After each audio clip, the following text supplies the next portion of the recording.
Literati, doing nothing. As the Chinese monk Lin Chi, founder of Rinzai Zen, laying dying, his disciples tried to reassure him by saying, "We will pass your wisdom on to future generations." "Then all is lost," cried Lin Chi. "My teachings will die with you, a pack of blind mules." At the temple of Mappukuji, south of Kyoto, there is a large plaque over the founder's hall, and on it is written, "The eyes of a blind mule." The plaque is in the hand of Igen, a Rinzai monk who fled from China to Japan after the fall of the Ming dynasty. At that time, Zen in Japan was in a state of decadence, teaching at the head temples of Daitokuji and Myoshinji in Kyoto had lost all rigor, and Zen was becoming a mere formula. When Igen arrived in Nagasaki in 1654, he created a sensation. Tall, white-haired, and austere, Igen stood for no nonsense. "With a wild blow from my stick, I show who will live and who will die," reads one of a pair of plaques by him at Mampukuji. On the other side, it says, "With a fierce katsu, I shout who is dragon and who is snake." Soon, several senior Myoshinji monks converted to Igen Zen, and one of them invited Igen to Kyoto, aiming to have him installed as abbot of Myoshinji. This sparked an anti-Igen demonstration within Myoshinji by monks who disliked the idea of their institution being taken over by a foreigner. Just at that juncture, the young shogun Ietsunan heard of Igen and invited him up to Edo. The 18-year-old shogun was completely taken by Igen and offered him something even better than Myoshinji: hundreds of acres of land south of Kyoto, where he could build a Chinese Zen temple and establish his own sect, known as Obaku. With the full resources of the shogunate behind him, Igen imported shiploads of teak logs from Thailand and Burma and marble column bases carved in Beijing, and he built his Mappukuji temple completely in the Chinese style. The shogun and his warlords went on to support the building of hundreds of Obaku temples throughout the land. Igen brought with him not only Zen, but Ming-style calligraphy and sencha, Chinese-style tea ceremony. Meanwhile, back at Myoshinji, the Igen shock lasted for decades. The monks revived the Zendo meditation hall, copying the one built by Igen at Mappukuji. The anti-Igen faction leaders shouted "Katsu" even louder and struck even more fiercely with their sticks. The disciples of the anti-Igen group included such great masters as Hakuin and Takuan, and Myoshinji Zen came alive again. In this way, both by action and reaction, one Chinese monk succeeded in revolutionizing Japanese Rinzai Zen. Mappukuji still stands largely unchanged from Igen's day. The entrance is a 3-tiered gate designed after the Pai-Lo decorative gates of China. Inside, corridors of teak columns and swastika pattern balustrades surround a courtyard planted with pine trees. On every gate and over every building is posted calligraphy by Igen and his disciples. Mampukuji is pure Ming China. Japan is like an oyster. An oyster dislikes foreign objects. When even the smallest grain of sand or a broken shell finds its way inside the oyster's shell, the oyster finds invasion intolerable, so it secretes layer after layer of nacre upon the surface of the offending particle, eventually creating a beautiful pearl. However, while pearls may vary slightly in size or luster, they all look very much alike. In the process of coating, not a trace remains of the shape or color of the grain of sand inside. In like manner, Japan coats all culture from abroad, transforming it into a Japanese-style pearl. The finished pearl is a thing of great beauty, often, as in the case of tea ceremony, more refined than the original, but the essential nature of the original is lost. This is why Japan, which has hundreds of thousands of Italian and Chinese restaurants, has almost no genuine Italian or Chinese food. Ingredients are altered and watered down, and there is even a brand of olive oil that bears the label "specially reconstituted for Japanese taste." While foreign influence is welcomed, the cardinal rule is never to delegate responsibility to foreigners themselves. This is one of the principal points of friction between the Trammell Crow Company and Sumitomo Trust. Sumitomo Trust avidly sought Trammell Crow's know-how, but strongly resisted allowing the manager from Dallas to run the office in Japan.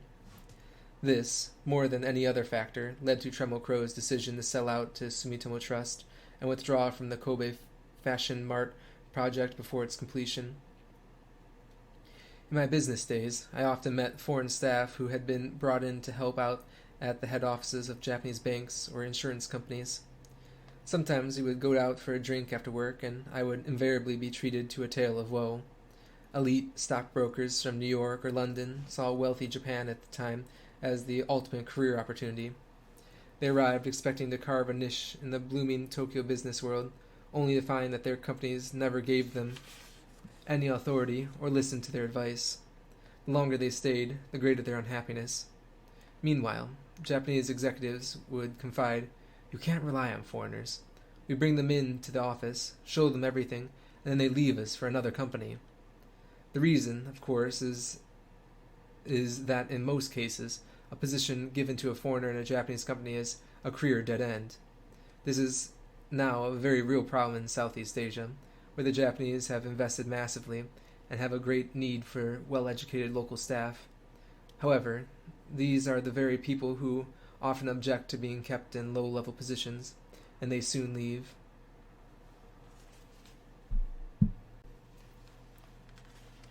For most of its recorded history, Japan had succeeded in keeping foreigners out.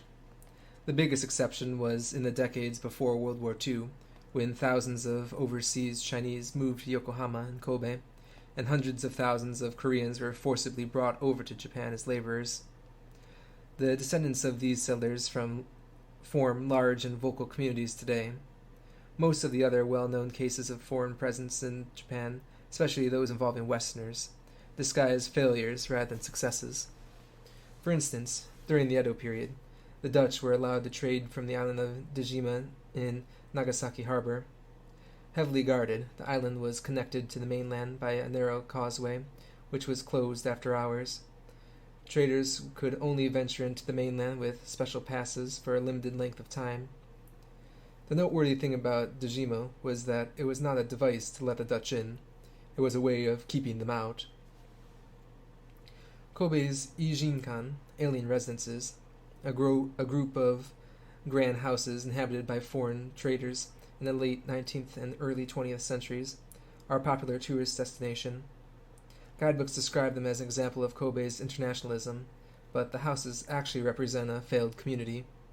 The families who once lived there have disappeared, and the number of foreign residents in Kobe is shrinking year by year. In the 1980s, the American consulate moved to Osaka, and in the 1990s, Kobe's international schools are struggling to survive. The history of keeping foreigners out is inextricably bound up with Japan's smoothly functioning social systems, which is why Japan has not allowed in large numbers of foreign workers or students, even though its industry needs the cheap labor, and Japan's future partly depends on its success in training a core of foreign engineers and business people educated here. Allowing many people of many races, creeds, and philosophies to move too freely in Japanese society is viewed by conservative government officials as destabilizing. For the time being, therefore, the doors stay open only a crack. Manpukuji, however, was another matter. The young shogun delegated real authority to Igen and welcomed his disciples and a large Chinese trading community, which was based in Nagasaki. When Igen died, his disciple Mokuan, who had come over with him from China, succeeded him as leader of the Obaku sect. 21 generations of Chinese abbots, with the exception of 1 or 2 Japanese, presided over Manpukuji for 123 years, until Japanese abbots finally took over due to a lack of Chinese immigrants. At this point, the coding process began, and the temple is slowly being turned into another pearl. But even so, Manpukuji never abandoned its Chinese identity. It is the single most successful and long-lasting venture initiated by foreigners in Japanese history. But all this is incidental to the real importance of Manpukuji. It was the center of Japan's literati. Since they first appeared on the scene in Japan in the 16th century, the literati have exerted an immense influence, and they still exist today in their thousands. However, in a world that equates Japanese culture with Zen, the literati are almost completely unknown. Japan is the land of the ways, the way of tea, the way of the sword, and so forth, and all of these ways seem to involve the utmost seriousness. The emphasis is on martial discipline. There is little room for free spirits. But in the process of art collecting, I discovered objects divorced from such ways. These included the calligraphy scrolls of Edo period scholars and the implements of senchum. In the Edo period, calligraphy scrolls was a playful point of view completely at variance with the rigid rules of the ways I encountered. One scroll I found early on was by the great Confucianist Ichikawa Beian. It read, "The lover of wine is ashamed of nothing under heaven or earth." This didn't sound like a very serious Confucianist to me. Beian and his circle were Japanese literati. They traced back to a long line of Chinese literati called bunjin in Japanese, which means literally man of literature. Soon, I began to see their presence everywhere. One of the utensils popular in Sensha is the fly whisk, called a hosu. I found a variety of these, flowing tufts of horse or yak hair fixed on staffs of red lacquer, woven bamboo or gnarled branches. In old books illustrating scholars' gatherings, they could be seen hanging next to the tokonoma. I found that hosu whisks went back to the Chinese Taoist sages of the 4th century, who used them. These were the Chinese Taoist sages who, of the 4th century, used them to brush away flies as they engaged in seidan, pure conversation, with their friends. In time, the whisk came to symbolize brushing away the flies of care. Hanging one nearby meant that you were going to engage in pure conversation. In Tenmangu, I keep a collection of hosu on one wall by the sofa, indicating this space is for pure conversation. Of course, most of my guests are wholly unaware of this. They probably just think I have a bad problem with flies. On the opposite wall is a pair of scrolls, a conversation in the form of calligraphy. The first, by a Kyoto potter of the 1930s, reads, "With the hosu, I brush away all worldly desires." Next to it is the reply by the Zen abbot Nantenbo, "I brushed away everything, but the dust won't move." From scrolls such as these, and implements like the whisks, I surmised the existence of the Japanese literati, but there are no illustrated books about them, no museums devoted to their art, and no hereditary schools dedicated to passing on their wisdom.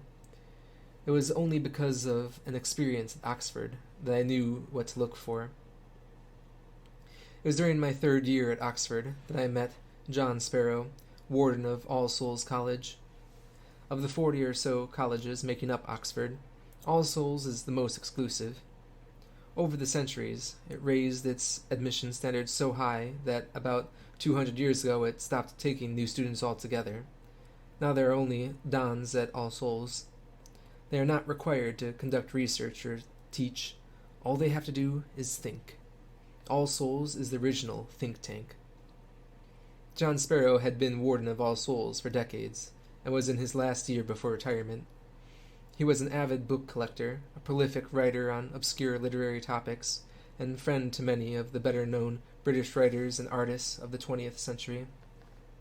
In his long career of leisure, he had cultivated a peerless wit, so fine as to be almost transparent.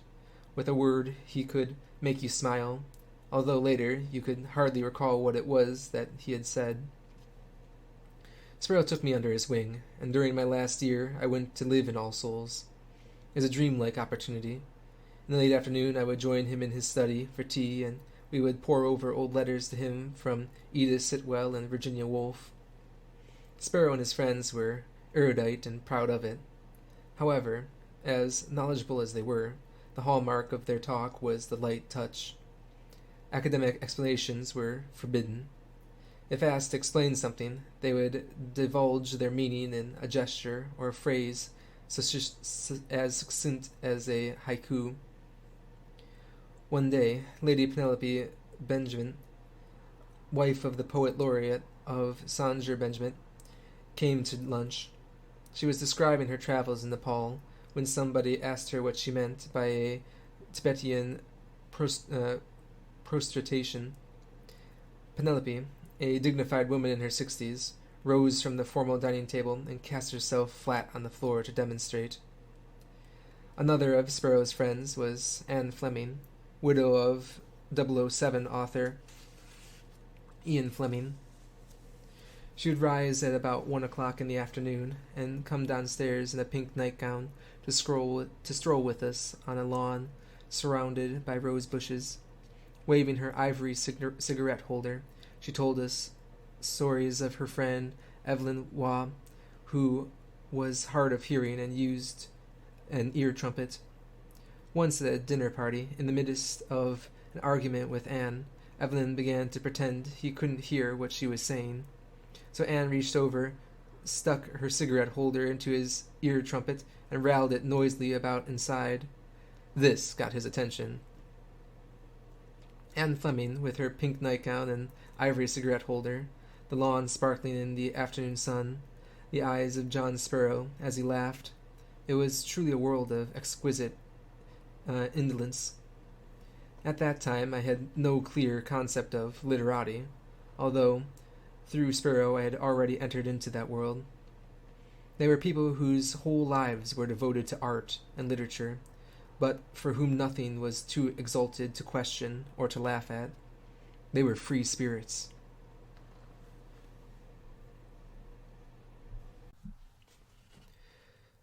I returned soon afterwards to Japan to start work at Oomoto, resigned to the knowledge that I would never meet people like John Sparrow and his circle again. However, the learned but witty comments I found on old calligraphy scrolls and the concept of pure conversation, symbolized by the Hosu whisks in my collection, seemed suspiciously close to what I had seen at Oxford. It was clear that literati had once thrived in Japan, and I later found that they still exist today. However, when I delved farther, I found that the Japanese literati were very different from their counterparts in the West. The root of the tradition in Japan went back to the Chinese literati, who were a hybrid of Confucianism and Taoism.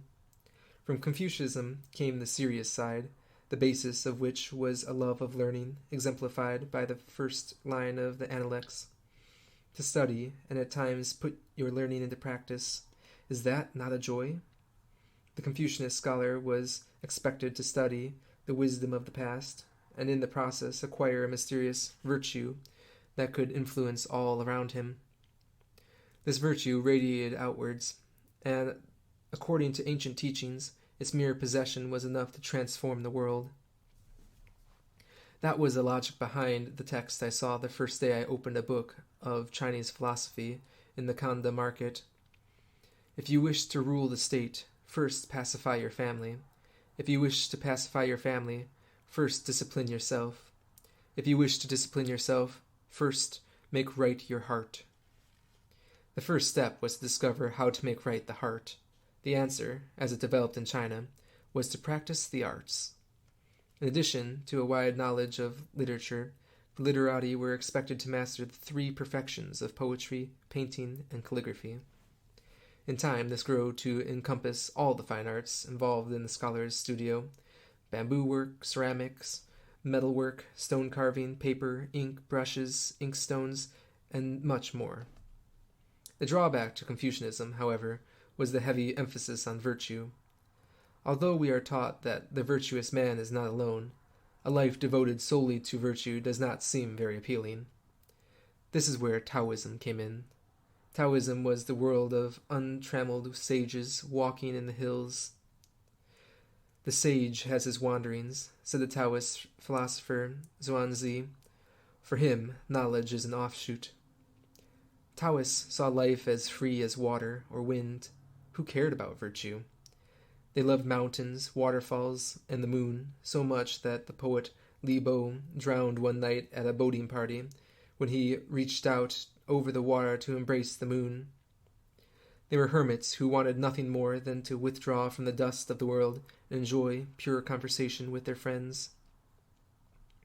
In time, these two opposite images, the cultured scholar and the free-spirited nature lover, coalesced into one ideal, the literati.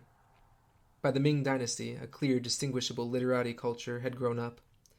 It centered around the inkyo, or hermitage, where the literati were supposed to live in semi-retirement.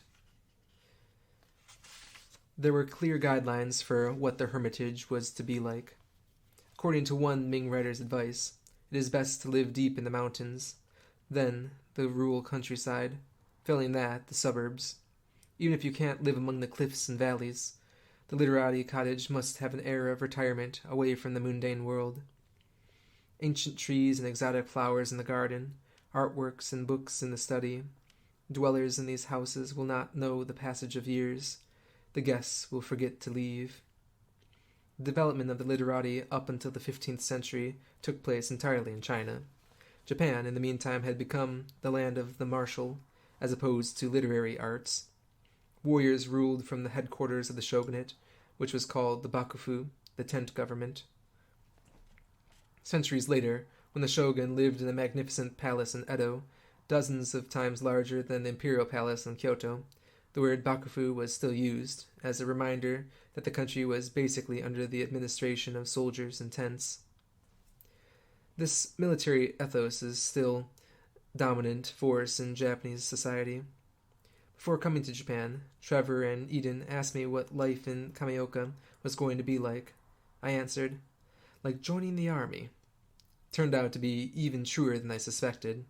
The very first word of Japanese that Eden learned in 3rd grade was kiritsu, attention.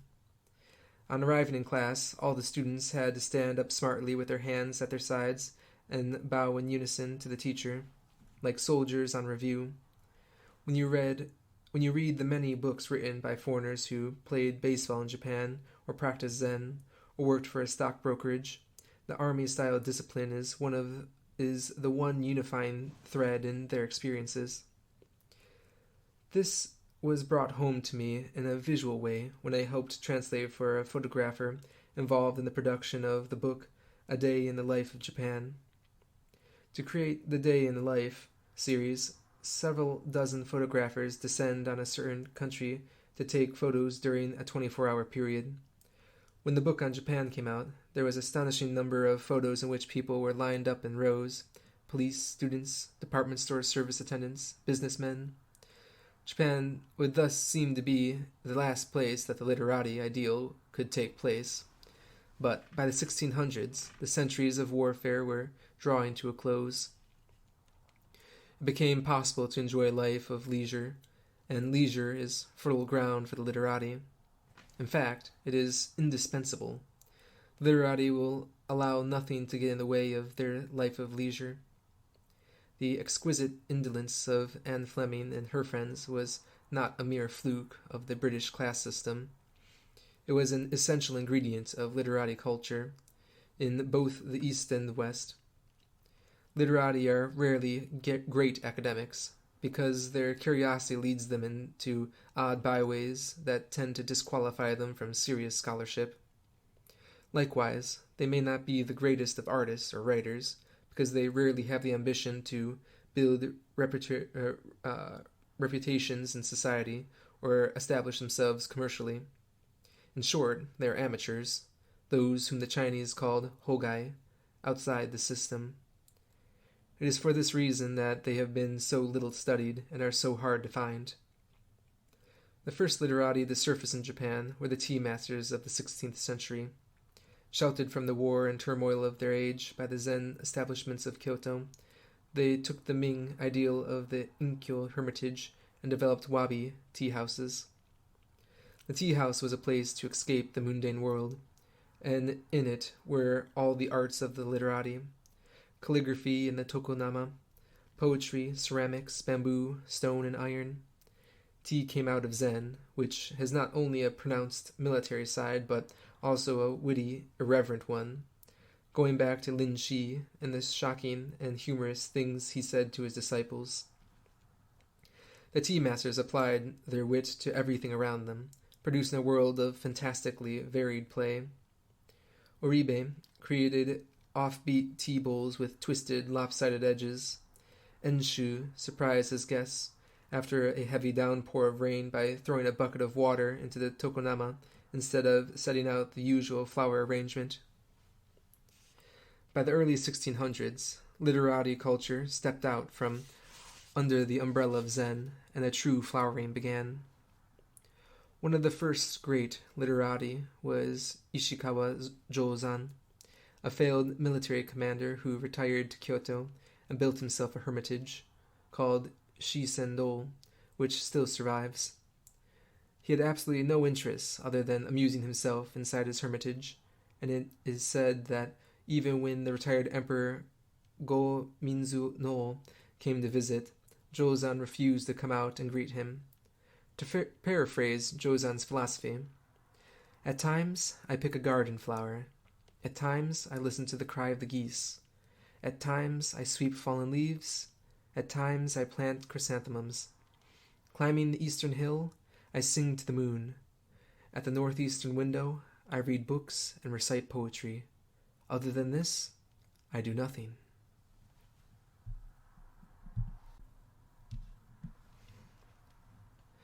Soon there were hundreds and thousands of literati doing nothing, the length and breadth of Japan. Doing nothing is only one step away from subversion. The shogun had established a university at Yushima Confucian Hall in Edo, the purpose of which was to educate schoolmasters to train the nation in Confucian loyalty and good manners. The graduates of Yushima were expected to return to their native districts and set up academies in their native towns. However, the policy backfired because many of these local scholars became literati, and the literati are loyal to no system. In their leisure, they began to study ancient Shinto. Soon they were publishing books denouncing the shogun and calling for the return of the emperor, thus laying the groundwork for the fall of the shogunate. Meanwhile, they traveled constantly, exchanging letters, poems, and calligraphy. Right in the midst of all this ferment, Ingen arrived, bringing with him Ming calligraphy and sencha, Chinese-style tea ceremony, which was anything but wabi. Sencha involves ordinary green tea, such as still drunk in most places today, rather than the thick powdered kind used in Japanese tea ceremony, so it was much more relaxed and manageable. Sencha had a minimum of ceremony and a maximum of play. It was tailored perfectly to the tastes of the newly wealthy Edo merchants, and it swept the nation. Today, there are dozens of sencha schools with tens of thousands of adherents, the national headquarters being at Manpukuji. Two of the most remarkable of the Tokyo literati were Bian and Bosai, whose calligraphies I collect. As in China, the Japanese literati were an unstable combination of two opposites, Confucian scholar and free-minded Taoist. So they tended to lean to one side or the other. Beian and Bosai represent the two poles. Beian was a strict moralist who refused to teach dubious people like geisha or kabuki actors, and as the result of his high standards of conduct attracted thousands of disciples, including many feudal lords. He was a great art collector and scholar, and wrote a book of calligraphy quotations that is still a standard text today. He wrote a crisp, classic style of calligraphy, which he learned from a Chinese merchant in Nagasaki. Bosai, sometimes called the literati of the downtown, was constantly drunk, and his calligraphy was completely unreadable. He loved to give parties, to which geisha and kabuki actors came in great numbers. Bosai habitually walked around his home naked, even when guests were present, and he definitely did not get on well with feudal lords. Once he was called to the shogun's palace for an interview with the chief minister, Lord Matsudaira Sadanobu, but Bosai was in the habit of buying his clothes second-hand, so the crests on his upper kimono did not match his lower kimono. Sadanobu dismissed him with disgust, and that was the end of Bosai's official career.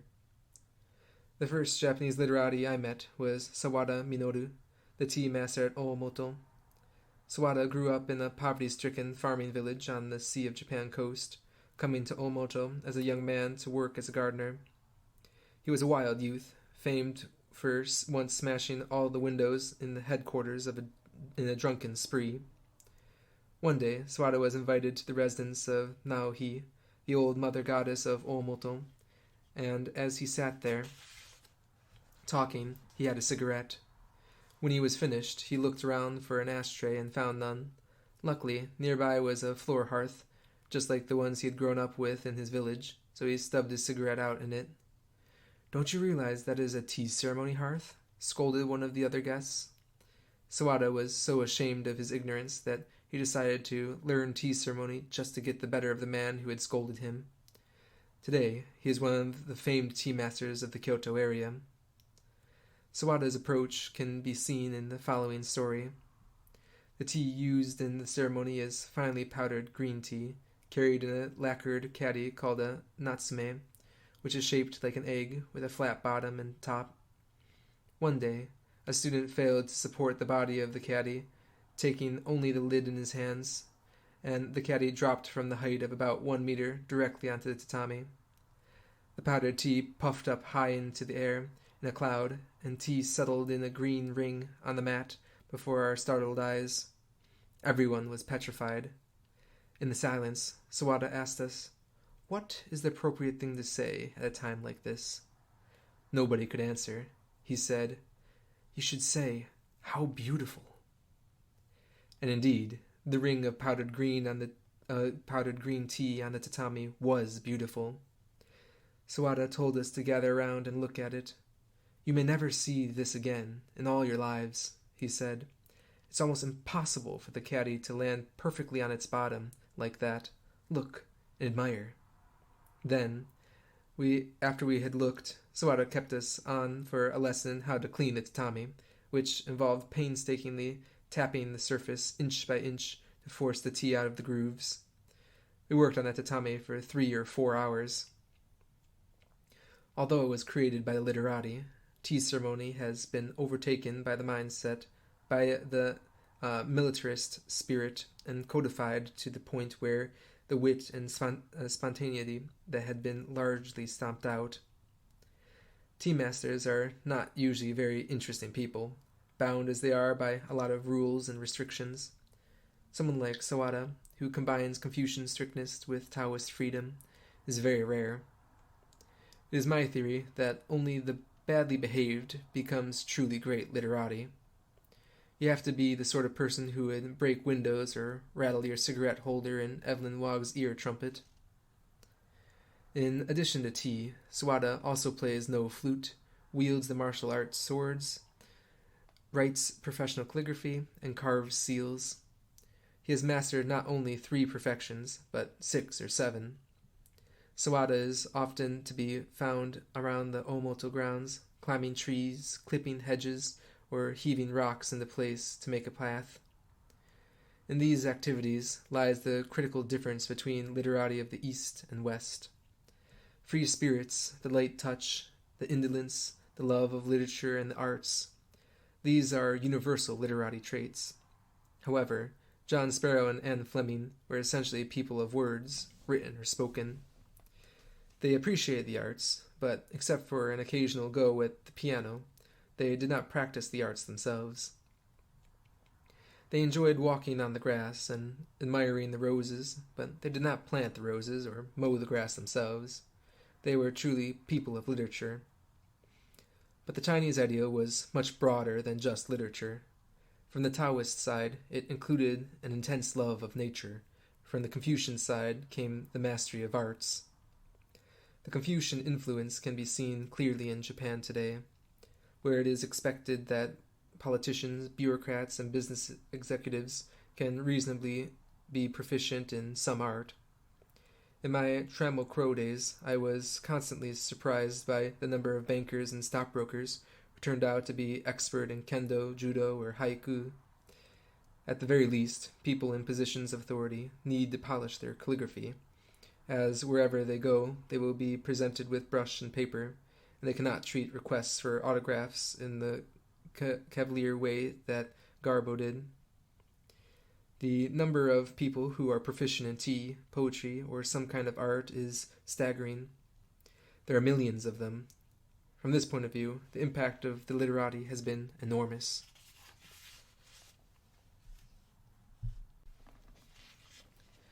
Probably the supreme literati alive in Japan today is a woman in her 80s named Shirasu Masako, who lives just outside Tokyo.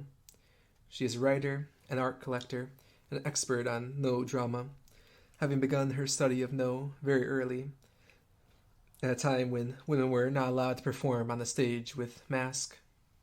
But she managed to break through this barrier in the 1920s to become the first woman in history to officially dance No. Shirasu was the daughter of Meiji nobility, and her husband helped to write the Japanese constitution. But although she had a privileged upbringing, Shirasu is a strong-minded type who does things in her own way. For instance, she was a friend of the legendary potter Rosanjin, active in the 1930s and 40s.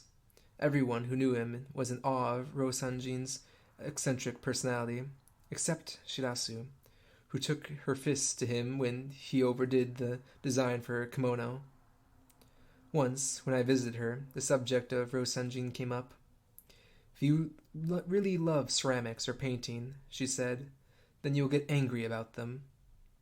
When dinner arrived, and I admitted that I was not much of a gourmet, she smiled and said, "You should get angry about food, too."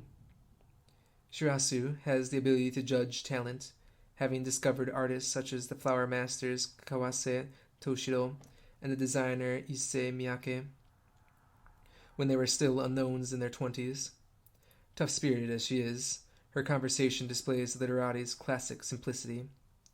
Kawase once described to me an evening when he was visiting her house and the conversation turned to ceramics. He was asking her about shape, texture, the spirit of the potter, and so forth. She brought out a Moyoyama period Shinno-ware cup and filled it with whiskey. "Drink," she ordered him. He put it to his lips. "And then," said Kawase, "I felt as though I had been pulled into a deep kiss. A sense of nobility rose from that cup, consuming my entire body, and Shirasu turned to me and said quietly, 'That's ceramics.' This is how the literati live and teach. The flavor is so subtle that there is almost no flavor at all. I think that might explain why the world of the Japanese literati is so little known nowadays. There are no comfortable definitions like harmony, respect, purity, solitude that can sum it all up. Had I not known John Sparrow and his circle, I never would have known what to look for. However, although the literati tradition may be little known, it has shown uncommon strength over the ages. In particular, the role of foreigners in Japan has been tied up with its fate. It would not be too much of an exaggeration to say that almost the entire thrust of Chinese influence between the 15th and early 20th centuries involved the transference of literati thought to Japan. Ingen and Manpukuji were just one of a process that lasted into the 1930s. The role of Westerners in Japan is also connected to the issue of literati. In the 20th century, the two Westerners to have had the greatest cultural influence here were the writer Lafcadio Hearn and the art expert Ernest Fenollosa, both of whom were literati types.